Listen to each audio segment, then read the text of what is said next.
Hi, I'm Andre The Beast Crayton, and welcome to another exciting episode of the Andre The Beast Crayton Show. Today is an exciting show. I'm going to think how I should introduce this young man. The awards are endless, so I would start out like this. MVP, Super Bowl champion, collegiate champion, family man, entrepreneur, leader, mentor, the list goes on. I briefly met our guest yesterday. We connected through social media. Thank God for social media. And I am a big football fan, Dallas Cowboy fan, matter of fact. We won't go there today. But I was looking at this young man's bio and was really amazed. The show is about Beast's state of mind. And we all have it. We all venture into it, and we sometime along life's path drift out of it, and we try to find our way back into that state of mind. Today's guest has definitely endured different states of Beast's state of mind. He's overcome a lot of the downs, rejoiced over the highs, and praised the outcome. Today on my show, I have MVP, Super Bowl champion, leader of the community of Indianapolis, Indiana. Welcome, Mr. Gary Brackett. Gary, welcome to the show. Hey, man, appreciate it, man. Great intro, man. Only fitting. Gary, like I was saying, I read your bio, and believe me, I was deeply moved to the point that I was in tears. I share a lot of what your bio said. Take the viewers down a path of your childhood first and your family, and then we'll go into other segments of your life that kept you in the Beast state of mind. Right, yeah. So I grew up in Camden, New Jersey. So I don't know if you're familiar with New Jersey or Camden. I heard of it. Yeah, so Camden was awarded #1 worst city in America several times, right? So not a great place to grow up. But that's where I grew up, and you know, kind of the hard knock streets of Camden. My mom and dad moved out of there when I was about 5, to Glassboro, New Jersey. Okay. So I had 3 older brothers and 1 younger sister. My father was a Marine, so retired military man, and my mom was a registered nurse. Okay, hoo-ha. Yeah, exactly, right? So for me, you know, growing up, I had, you know, that strict father that, you know, taught me some discipline, you know, on time is late, right? Make sure you take care of what you need to take care of. Then I had, you know, my mom who was loving, you know, a nurse, ordained reverend, so it was like this perfect balance. Having 3 older brothers was interesting because for me, I've always played up in competition. So even as a young kid, right, I always played against my brothers. You know, I'm in 6th grade, they're in high school, right? And I'm on the basketball court, football field, playing against them and their friends, right? Because they needed an extra guy, and I was there. So, but what it did, though, was give me a huge advantage when I played against people my size, my age. Okay, what do you mean by the advantage?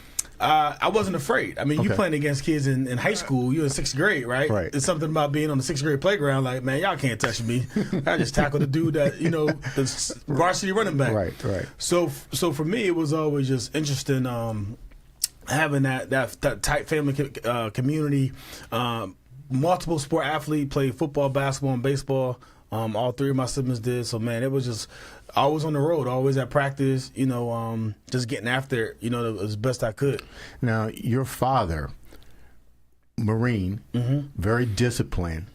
Tell me a time that your father was really disciplined. I think it was a moment when you was playing football and you was trying to figure out what your father was thinking because you missed the tackle. Give me that. Yeah, so there's the thing about my dad, right? And I think as we mature as men, you figure out different ways to show love. Right. And through our generations, right? So, you know, when I grew up in the 80s, the 90s, it was tough love, right? Your dad wasn't going to like sugarcoat anything. He wasn't going to straightforward. Do it. And not only that, I think the way that my father showed love was through like hold me accountable. Right. Or constructive criticism, if you will, right? So a game, I had 3 touchdowns, 15 tackles, right? So I come home like, you see the stats, like, right? I beat like beast mode, right? I beasted out, and my dad was like, "Nah, you had 3 and 2." I'm like, what you talking about? He's like, "Nah, you had 3 missed tackles and 2 fumbles." I was like, "All right, dude, like whatever." Okay, yeah. So, but it was interesting. So that later on that day, right? I'm just like, man, this dude, like, what? So when I hear him through the upstairs window, he outside on the phone bragging to his friend, like, "But my boys that they killing." So it's that interesting thing, like, right. like. But now, as a man, how did that make you feel knowing that he did that? Because clearly, I know where you're coming from. Because my dad showed that kind of love, and that's kind of like in our community. That's how we do. So when you heard your dad all of a sudden give you those praises, did that do anything to you as far as energizing and going, "Oh well, he's really paying attention"? No, because it's funny because again, like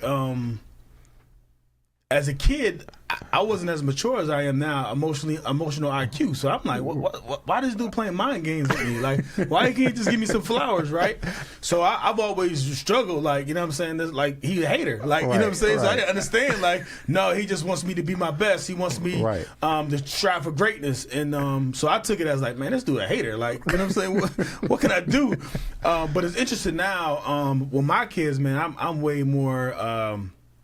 hey, what you think about the game, good, bad? What can we improve on? What do we do well? And just try to break down with them so they can see the good and the bad of each individual event. So tell me about your mom. Yeah, my mom, ordained Reverend, sweet lady, sacrifice. It's crazy when people always ask you like, who's your hero? Like, who's someone you look forward to? And it had to be my mom. Right. My father, because of being a Marine, suffered from PTSD. So he had post-traumatic stress syndrome.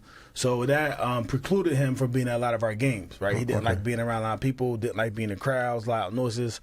So my mom was the one. So, you scoring a touchdown, your mom, right there by the fence with the cowbell. Right? Or you going to a game, good game, bad game, she's always there for you. And she just had that ultimate faith, that ultimate belief in you. And she did not let you get down or stay down too long. Was your parents harder on you? We'll talk about your brothers and sisters in a minute, but was your parents harder on you because you were the youngest? So I was the youngest boy. I think I don't know if they were harder, right? So the oldest is probably harder on the oldest, trying to set the tone, and then at the fourth boy, it's just like, I got 3 kids, right? The first one's like, oh my gosh, she fell. Oh, let me rinse that off. The third one, you're like, all right, yeah, all right, like 3-second rule, right? So I think it wasn't that it was hard. It was just like they've seen so many stuff with my older brothers. Right. So it was just like, look, all right, we already know the games, we know the tricks.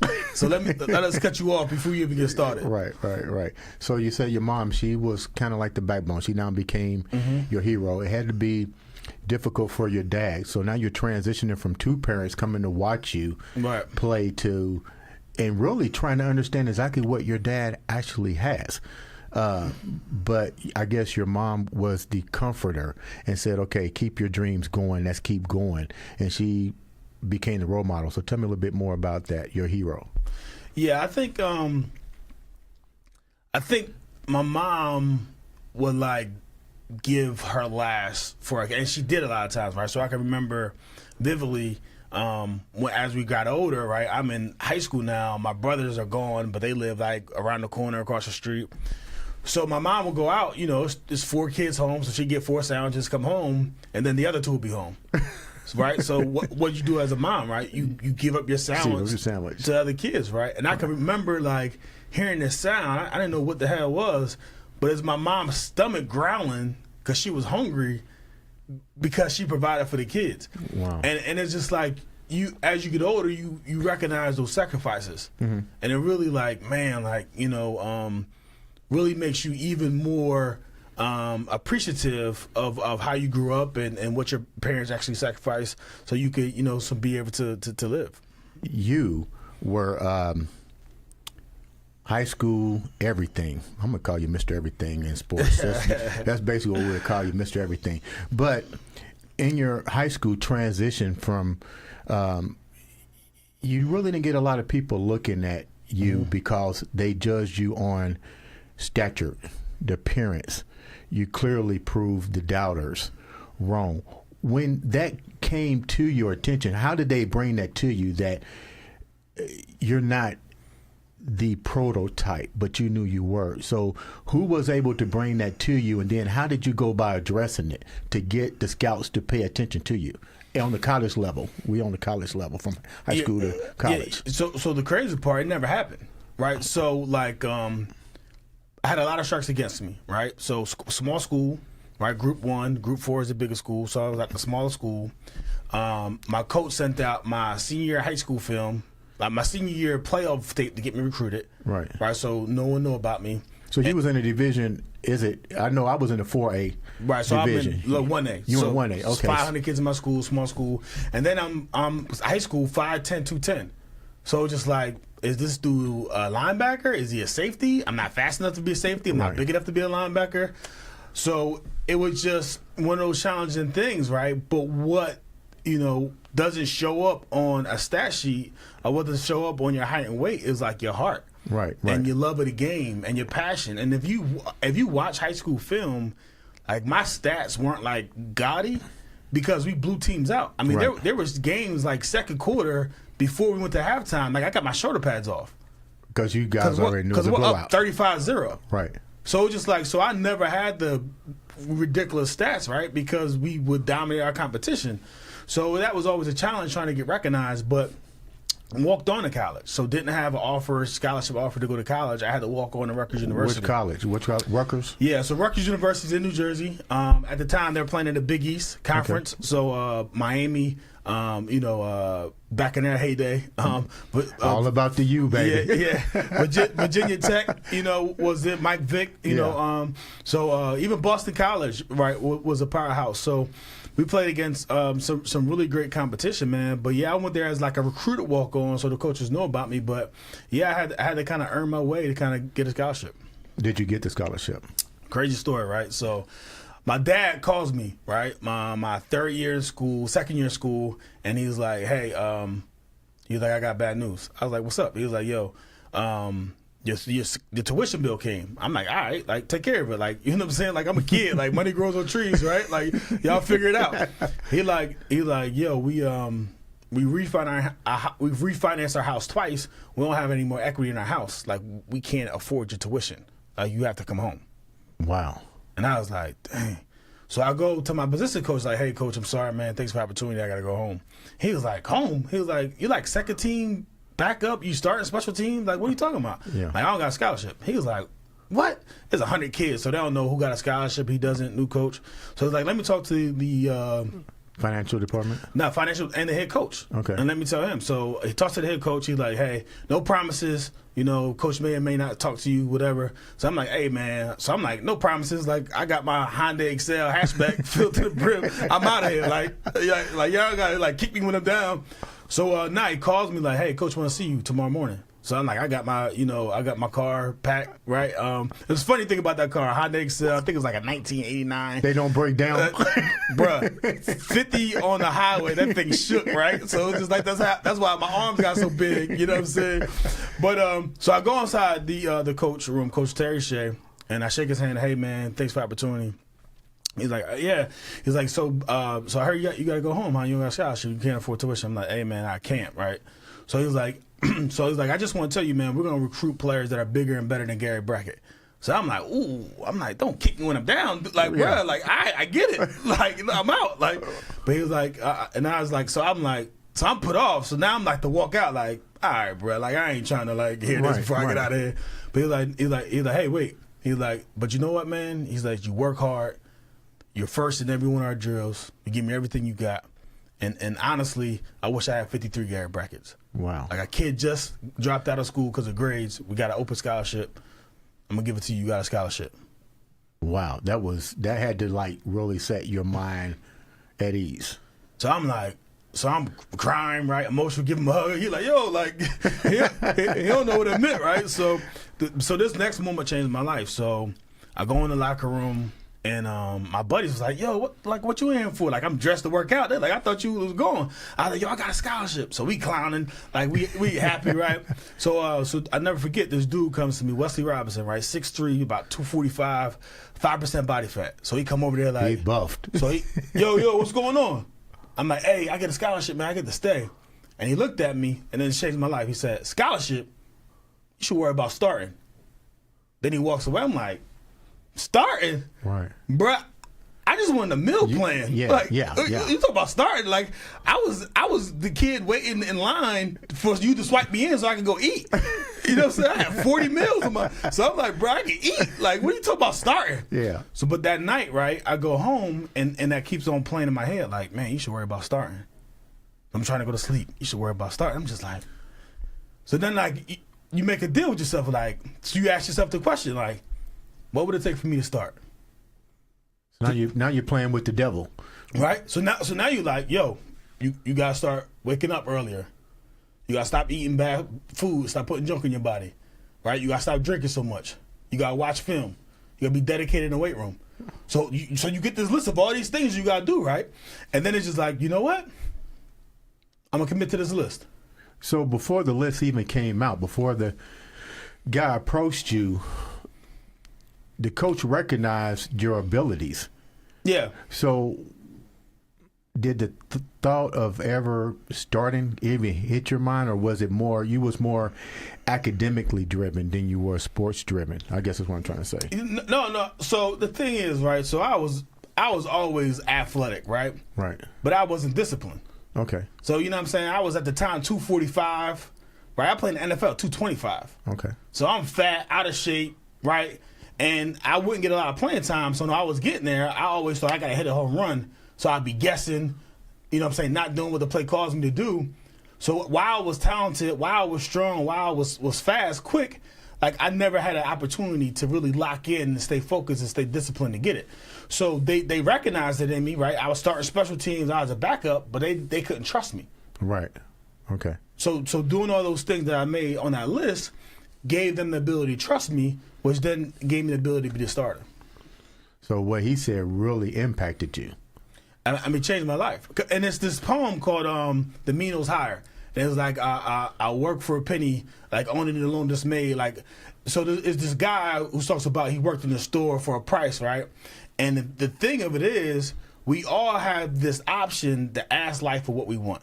Right. And then life's going to say, all right, this is what you want. This is what I need from you. Right. And then we got to make an agreement whether or not we want to give, you know what I'm saying, and make that sacrifice. And a lot of people today really don't make those sacrifices. They don't put down those things. But at a young age, I guess you was probably like 19. Yeah.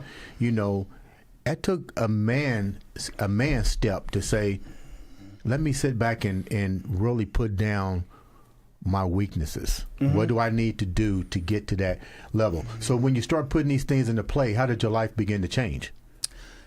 You know what's crazy? So now, I believe life now is like these 7 pillars in your life, right? You got self-development, you got career, you got fitness and health, financials, mm-hmm. like your home life. So when you become disciplined, especially, right, and I'm talking to a guy who's done it on a professional level, but when you're disciplined in your fitness and health area, mm-hmm. when you're disciplined in what you eat, how you sleep, how you take care of your body, it affects every other area of your life. Yeah, that's true. So for me, you have better relationships now, right? For me, your spirituality is cleansed, right? Because I'm not eating junk food, I'm not drinking, I'm not crazy. Financially, I'm not spending that money. So when you really affect and control your fitness and health, it affects every other area of your life. You know, we're going to talk about those pillars a little later in the podcast, because remember, fans, I want you to pay close attention to these pillars because we're going to emphasize that mm-hmm. later. So let's keep moving forward. Throughout the college transition, you also went through some hard times with the loss of your mom and your dad during your college. Yeah, I was actually in the NFL. So, you was in the NFL? So I lost my best friend. I lost my best friend in college. Okay, tell me about that. Yeah, so I obviously very talented. Did not go to college. got caught up in the street life, and one night he got murdered. So I was a senior at the time, junior actually, and I had to go home and be a pallbearer. And it just really tells you in life, man, the choices you can make. Because I was thinking about not going to college, doing the same thing, right? So for me, it just really just puts into perspective a few things. One, how valuable life is, and secondly, how valuable your choices are. It's funny because I don't know if people heard what you just said. You almost went down that path. Yeah. What was the transition that made you decide not to go down that path? So for me, and this is a challenge that, a lot of us face, depending on where you're at, especially African American men, is that growing up, a lot of times you don't have positive role models. 100% true. So, and not that my mom wasn't a role model, but I don't want to be an ordained reverend. I don't want to be a nurse. So it wasn't like something I want to, emulate. Right. So a lot of times the challenge becomes like, how do you model yourself off of something that you don't know exists? Right. So for me, what was stronger than modeling myself after someone was not modeling myself after someone. So seeing the worst, right? We lived across the street from the projects. Right. So I've seen criminals, I've seen crime, I've seen violence, and I was just like, man, I want to be a part of this. Right. I had a strong desire to remove myself from that situation, and that strong desire is why I decided to go to college and get an education and try to get out of there. Did you have survival remorse with your friend, because he was your friend? Did you wish that maybe you could have? We all have done that. I know you probably sat back and said, damn, I wish I could have done something, but I guess you did do something. I'm pretty sure your friend is like, wow, you changed your life, because you could have been in the ground next to him. So I have this saying that I really believe on, and obviously we're gonna touch on my family next, but my belief is that the way you honor the dead is how you live your life. Okay, that makes sense. Right, the best honor that I could give someone that's not here anymore is going out there being an inspiration, going out there being a leader, going out there being a mentor, right? Giving back to people. That's the best way I can honor you. Like, I can't honor you by being at your gravesite, by being depressed, by, not living up to my potential. That's not honoring you. Right. But by living my life to my fullest, I'm giving you the best kind of honor. You mentioned role models, and I'm African American man, and we're not just saying this happens with just African American men, but it happens a little bit more. We always looking for, and I know myself from my own personal journey, sports was a way out. There wasn't role models. I believe my first role model was my coach, and I remember going in my first year in high school, and they had track and field, and I'm from Georgia, right? And to go to Pensacola, Florida was big. It was the Pensacola Relays in Tallahassee, and I remember him saying, "We're only taking 15." And this was my first year, and I said, I can't. And I remember Coach Hugh Hicks, played for the Dallas Cowboys and the Kansas City Chiefs. He looked at me and he said, I want you to do me a favor. I want you to go home and look that word up and come back tomorrow and tell me what it meant. And I looked and I said, Coach, I couldn't find that word. He said, they never use it. And I said, wow. And that was like a life-changing moment in my life. And I said, I'm never going to use that word again. I'm going to try to find a way to make things happen. But with that said, looking for a role model, back to your family. You lost your father. He was a male role model to you. Who stepped up? Not even stepped up. Let me rephrase it. When you lost your role model, because that was the mentor outside of your brothers and your immediate family. Who was the person that came and you kind of mentored and was like you gravitated to him? You know what's crazy? So my first year in the NFL, week 8, I get a call that my father passed away. Right, so go home, bury my father during the off season. 6 months later, I lose my mom, and then a year later, I lose my brother to cancer. So 18-month span, I lost my mom, my brother, and my father. So at the time, the linebacker crew was me, Cato June, and David Thornton. and we was as thick as thieves. And so many times, mentors, people are looking like, yo, their mentor is someone older, right? But so many times our friends can be mentors to us. Right. And what I've learned through that time was like, man, how a friend comes through in a situation when you need them. Right. Because so many times I think the misconception is like, yo, you're going through something. So now I'm going to tell you, yo, Andre, yo, you're going through it, but hey, if you need me, I'm here for you. Right. And they put the burden on you, right? But you're going through something. Right. The last thing you want to do is carry that. Or risk rejection. Right. Right? I'm going through something. I'm already at my lowest. Right. I'm going to ask you for something. You reject me, bro. You may not even. That might be it. Yeah. So what my friends did, man, they didn't wait for me to ask. It was proactive. Hey, come get your ass out the house. Hey, we going to Bible study. Hey, we going to dinner. Hey, we're like, nah, I'm coming. I don't want to drive. I'll pick you up. Right. So I think true friends really don't wait for the ask. And I think that really taught me so much, man, about mentorship, about your friends, your dogs being there, right? So, it's, the whole thing, New Jack City, CMB, right? Cash Money Brothers, right? We all we got. Right. And that's the type of bonds and relationships that I formed. That's why, you look at these NFL players, just football players in general, like, man, what's the stronghold? Why are these dudes so affected by this locker room? And it's those type of relationships that you don't get anywhere else. Right. With the loss of your parents, let's take people down a little bit because they need to understand what the life is like for an NFL player. And a lot of people think that it's roses. Everybody's not making Tom Brady money. Right.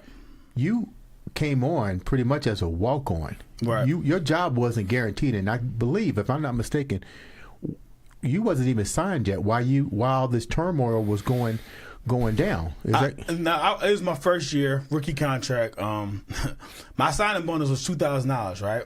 So free agent signing bonus was $2,000.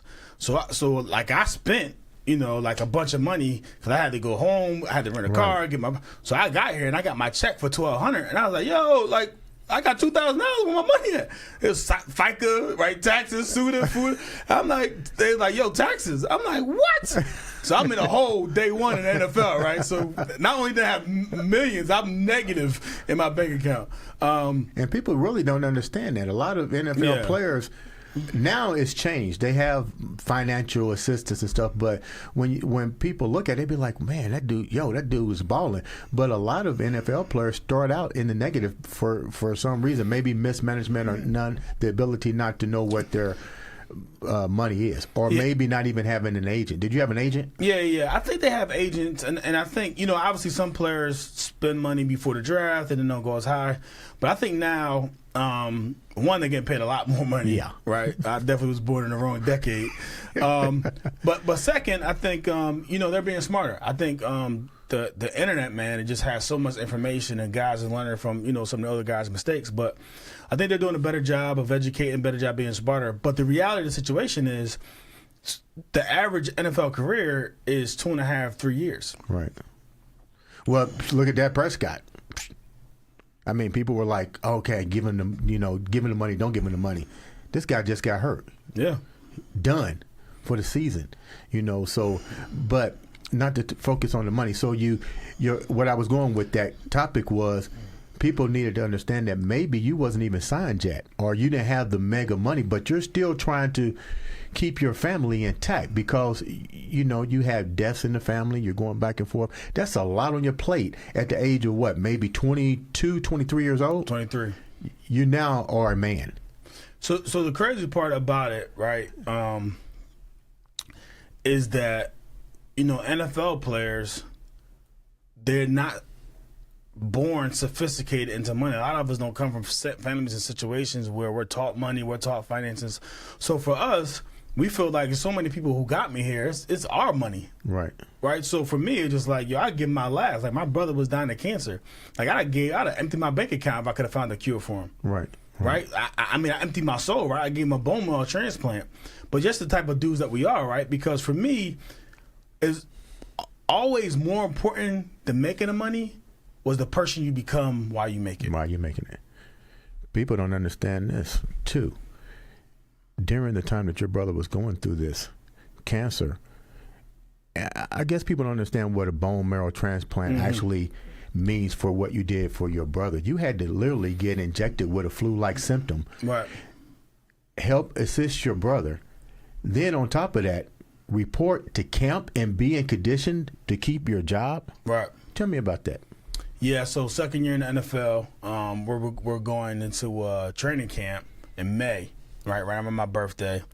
My brother, right, we grew up, we looked like twins, my Greg, which was great because he was 3 years older, right? So essentially when he turned 21, I turned 21, right? So that was great for me. I was in high school. So we went to go get the matches, right? I'm a perfect match for him. But the problem was he didn't have insurance, so it was all financial aid. They were playing around with him. So comes to May, he's dying in the hospital, and I get a call like, hey, he just got approved, your brother's dying. Like, we need you here on Monday to give him his bone marrow. And we had camp that weekend. So I had to go to Coach Dungy and talk to him like, hey, Coach, man, my brother, is he's in the hospital dying of cancer. And Coach Dungy's father just died of cancer, so he was familiar. And he was always family first. What was great about Coach Dungy. And I was like, I got to go home and, give him a bone marrow transplant. He was like, man, the family's always comes first here. So that's what I did. So it's crazy because I went home, and a lot of people have this misunderstanding about bone marrow. I don't know the research, but I think it's a low percentage of the times like bone marrow actually is that long needle in your back to get the marrow. And that's what most people think when they think about a bone marrow transplant. For my transplant, it was being in a room, hooked up to a machine, and they took out the white cells. They took all the blood out, they extracted the white cells, right, and then they put the red cells back in my body. Well, in order to boost your white cells, right, they got the best time your white cells are increased is when you're sick. Right. So they got to give you a Neupogen, it's called, and it's a shot that really just boosts your white cells, pretty much injecting yourself with the flu. But the kicker was like, yo, at the time I'm 9-10% body mass, I'm 230 solid. They like, yo, you ain't no regular dude, so we got to give you triple the amount in order that we can extract as many as we can. Yeah. So for that weekend, it was not a great weekend. But again, you know what I'm saying, if that's little in terms of sacrificing for the opportunity to save my brother. That is a lot on your plate to be a young man. But let me go back a little bit more. Not only did you do that, but I'm going to go back one more notch here.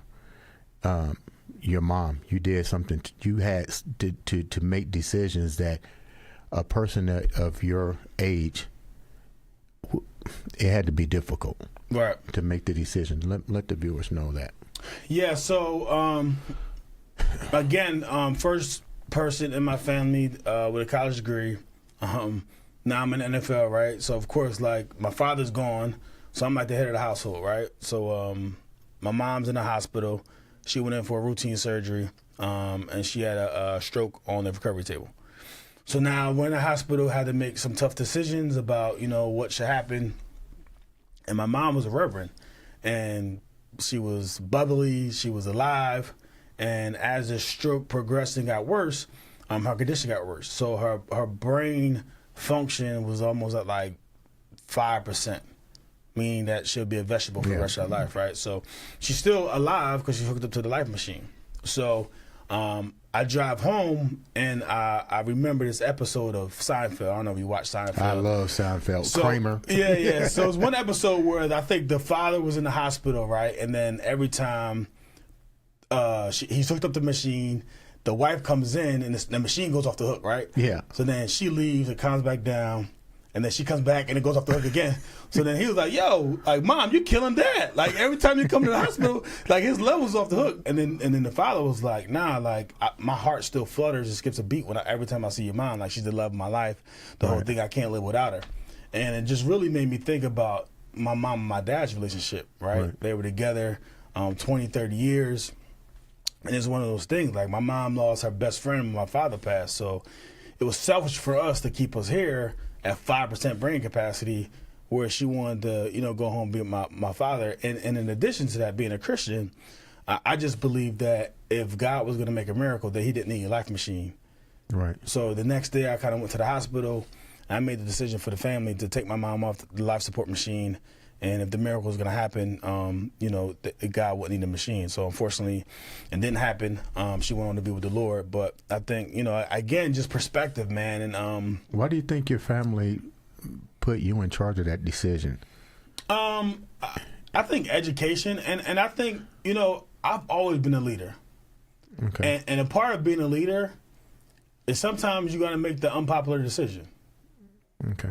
And as a leader, you have to be good with that. Right. And so many people aren't good with making that decision, right? So somebody, like my sister wouldn't want to make that decision. Some of my brothers didn't want to make that decision. Like, yo, who gonna think? And for me, it's just like how I make decisions. And that's why I was a captain. That's why people always respected me, because I look through the lens of what's best for the person making the decision for. Okay. So when I made a decision about my mom, it's what's best for my mom, not what's best for me. And so many people can't make a decision what's best for another person without leaving themselves out of the equation. Right? I'm going to make a decision, but ultimately it's going to be best for me. Right. Right? It's not going to be what's best for you. It's going to be what's best for me for you. And for me, to be always able to step outside myself and say, hey, what's best for her? And for me, it was an easy decision. So, I had, just solace knowing that, I made the best decision. I was raised well. They instilled so many, valuable, values inside of me. And for me, I felt like it was time for them, to go and be without pain. On a lighter note, and believe me, I feel your pain. When I read the bio, like I said, I was in tears, especially more so for the fact that you was a young man that had to step up. Mm-hmm. So on a lighter side, let's talk about the Gary Brackett of the NFL. You played with Peyton Manning. Mm-hmm. You played with some of the Marvin, Reggie Wayne. So tell me the good side about Adrian James. About playing. I love it. Facts. So tell me what's that like playing with those guys. Let's talk to you about a lighter side of Gary. Yeah, no, the crazy part, right? Man, Coach Shiano, that's my guy. He at Rutgers now. Tough loss yesterday, but my first camp, I was kind of starstruck. Right, he was a young kid from Rutgers. We got spanked. Now you go in the league, you playing against with one of the best teams in the NFL. And man, you just so caught up by that's Peyton Manning, that's Adrian James, that's Marvin Harrison. So I go home, I'm making mistakes, right? Cause that's Peyton, oh that's Adrian. So then he was go home. I went home and I kind of told him that he was like, yo, when you go back, that's number 18, that's number 32, and that's number 88. They put their pants on one leg at a time like you, and when they bleed, it's red just like yours. Right. They're men. And that changed my life and changed my perspective of when out there, how I attack, right? So then it just became like a competition. Like you're competing against the best, and right, iron sharpens iron. So when we were out there, we're just getting after it, talking trash. But I think because we worked so hard in practice, the games became easy. Mm-hmm. You know what? I noticed that year. That was the year. One year, you guys were playing against Pittsburgh for the Super Bowl. We were playing against them in the championship. AFC. That was we should have went to the Super Bowl. Yeah, so it's crazy, right? So I'm gonna have a famous play, right? They get the ball back. They're up 3-yard line. They give the ball to Jerome Bettis. I remember. And I pop it out and make him fumble, right? Yeah. So Nick Harper picks it up. Obviously, he zigs instead of zags. He gets tackled by Roethlisberger. And, but that was definitely our best team, our 2005 Colts team. You became the MVP. What was that like? Yeah, so I was always awarded MVP in college. Not necessarily the NFL. NFL, biggest honor was being named captain. And really? Yeah, so being named captain with Peyton Manning for several years throughout my career and just being leader of an organization, really just first-class organization, Jim Irsay, the Irsay family, Bill Polian, Hall of Fame, GM, Hall of Fame coach. Right. So I just honored and blessed to be around some great individuals with some great minds. How did that make you feel when you became the captain? Man, it was humbling. I think it was unanimous except for me. I think I'm the only one that didn't vote for myself, right? But I think it was that aha moment, right? Because right. I was a walk-on. I was a free agent, right? I wasn't used to being on the pedestal. Like I was gonna do my job because that's what I would do. Right. It wasn't because I got a title. Right. So for me, getting a title was like, wow, this is big. You know,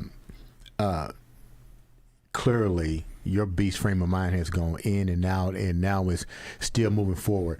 Before we run out of time, tell me the things that you're doing now for the community. You an entrepreneur. You got restaurants in Indianapolis. You have foundations, and you also starting a new mentor program for individuals. Tell me about that. Yeah, so unfortunately, this year has been challenging with COVID, right? So taught me some valuable lessons, and with the restaurant industry, it's very challenging making money when you're closed, right? And even more challenging when you're a sports bar and sports are cut off. So early in the year, I made this decision to pivot from the restaurant industry. It was like Monopoly, right? I don't know if you play Monopoly, right? I love it. All game long, you build your board up, and you spend all your money to acquire property, right? And then you got houses and hotels, and then only one card in the game can be judgmental, right? Right. And that card is, you got to pay taxes on each house in these. So that's how I felt, right? Getting the bag, and 10 stores not making money, no sports. So that cash drain was so significant, and running the numbers and looking at the financials, there wasn't one event that ever was going to occur to like get back what I lost. Right. So then you start thinking about sunk costs and about money that was invested that was gone. And for me, realizing that the one thing that's not renewable is time. Right. So making a decision now, like, my time is better served, like getting into more of a role as a coach, a leader, a mentor, than struggling through these next restaurants, because unfortunately, we're just seeing the beginning of what's going to happen because of COVID. I mean, when all this money runs out and everything else, like there's people hanging on. And for me, it was just like, man, let me retool, let me pivot. So now in this space doing like business consulting, doing coaching, and just really helping businesses grow and scale in ways like over the years, you learn techniques and tools that you didn't realize when you made decisions earlier, right? Tell me about the tools and the pillars, because that's your new project with the new mentoring thing. Right. Tell the viewers about that protocol that you're doing now to help them get to the next level. So GaryBrackett.com, right? So I've always been a speaker, right? And I've always termed myself a transformational speaker, not a motivational speaker. Right. Okay. So my goal is not to motivate you, right? You have to motivate yourself. My goal is to transform you, and how you do that by giving them a set of tools. Right. So understanding that goals are great, but systems are better. Right. So if your goal is to lose weight, that's awesome. But if your system isn't eating clean, working out, exercising, you're never going to reach that goal. Right. So understanding and teaching people the tools or how they could change their lives and how they could affect their business, you could really 2x, 3x, 4x someone's business just by changing their psychology. So really me coming up with programs, and the first one was Champions Academy. I believe that you could be a champion in every area of your life, right? So we talked about fitness and health, self-development, business and career, finances, spirituality, intimate relationships, and then social relationships. Okay. So many people sacrifice one for the other, right? You probably know a lot of people who have great businesses, but their family life is terrible. Oh, yeah. Or their family life is terrible. But their business is good. Right. So it's this thing of like, how do I really take an assessment of where I'm at in my life, and then how do I get better? And you show people with your program how to do this. Exactly. So I came up with this framework, right? It's called the CHAMP framework, right? CHAMP. So CHAMP framework is like, first we look at your current situation, right? Let's really assess currently where you are. And so many people lie to themselves, right? So my dad used to say, you lie to yourself, who can you trust? So your current situation isn't you with your shirt off. Isn't you with your shirt on in the mirror like, like I'm good. Now, as you butt naked in front of a mirror, you're like, now let's see what needs to be done. I need to work on that, right? So first you get this assessment, raw assessment of where you at. It's beautiful. Now, if you're going on a destination, what you need a map. So now that's honing on your desired destination. So now where do you want to go? Let's paint that out. No limitations. Don't put limitations on yourself on where you want to go. Where you want to go is where you want to go. It's okay to dream big. So many people think, well, I guess I kind of want to take vacations. I guess I want a 5-car. So do you find people shortchange themselves? All the time. All the time. People use other people's perceptions and other people's limited beliefs and fears and let them affect their lives. Okay. And are afraid to live their lives, right? People that I hang with, they're afraid to say, I want a multi-million-dollar business. Now, if I make $40,000 a year, I'm good. I'm like $40,000. Right. If I make that one deal, I'm good. Right. So Yeah. just change your mind, right? And whatever you change your mind, you could do in reality. Okay. So next, after you hone on your desired destination, you apply the 80-20 principle. And what's the 80-20? My belief is that 20% of what we actually do result in 80% of our results. Okay. And so many people think in order to acquire success that they need to add additional tools, or really they need addition by subtraction. They need to start doing some things. Right. So you probably work with people now and they're training in fitness. Mm-hmm. Well, I'm going to take this program. I'm going to take this. I'm going to take that. Nah, all you got to do is remove these things from your diet. Right. And exercise as much a week. That's it. Why do you think that people, I'm glad you brought that up, why do you think people make it so difficult? Is because they allow the influences and to penetrate their mind and they can't get out of it? I think people generally want a shortcut. And I'm glad you said that because I didn't want to say it. Right. And the shortcut is doing the work. Yeah. There's no shortcut. Okay. Take the stairs, do the work. Right? So then after you understand what's the 20% that gets you the result, then you take massive action. Right. Massive, consistent action. Right? And so many people are afraid because they've been putting in work, they're not seeing the results because they're judging themselves based off someone else. Well, you're not running a race against anybody else, you're running a race against yourself. Are you better than you were yesterday? Are you in better shape? Are you 5 pounds lower, 1 pound? It doesn't matter. Are you better than what you were? If you are, great. Congratulations. Let's keep on moving. So some people use the time factor because even as a trainer, and I'm pretty sure you get this with your program, they want to see instant gratification. Doesn't work like that. And I'm glad you said it doesn't work like that. Your program is proven information because you have used these tools in your own life. Yeah, not only that. I mean, I'm helping clients like see clarity, right? And the last P is that pursuit of transformation, right? You look at some of these LeBron James, Bill Gates, they're still pursuing life, not because they need any money, right? But they're pursuing and chasing their best selves. And I think our ultimate goal in life is to chase our best selves, right? Is to never settle. Right. And I think once we establish that framework, there's nothing that we can't overcome. Gary, how do the people get to contact you to learn about these 7 steps, to learn more about you and having you impact their lives? Yeah, so my website's right here, GaryBrackett.com. You could definitely hit me up on there. I'm on all social media channels at Gary Brackett. And like I said, it's a commitment, right? And it's an investment, right? I don't look at it as like what it costs. It's like, what are you willing to invest in yourself? And when people look at, what they need to invest in themselves, the ultimate decision is, are you willing to commit?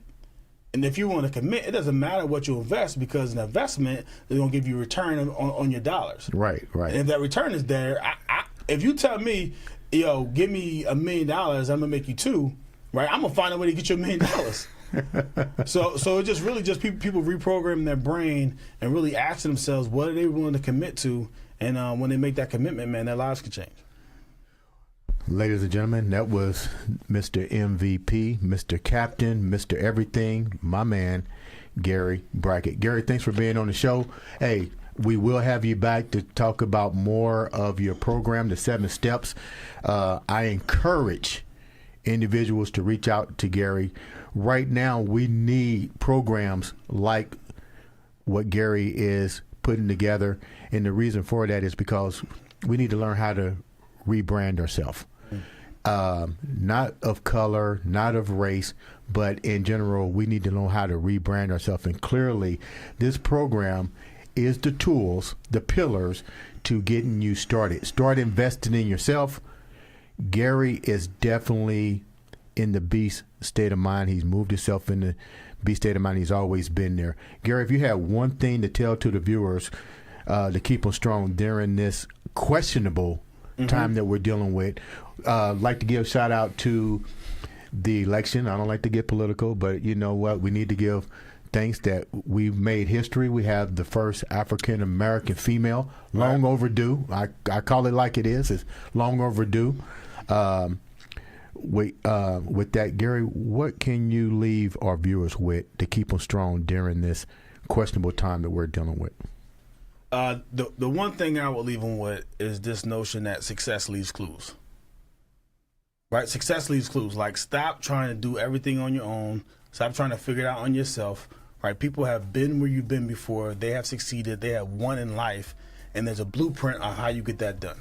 You do not need to recreate the wheel.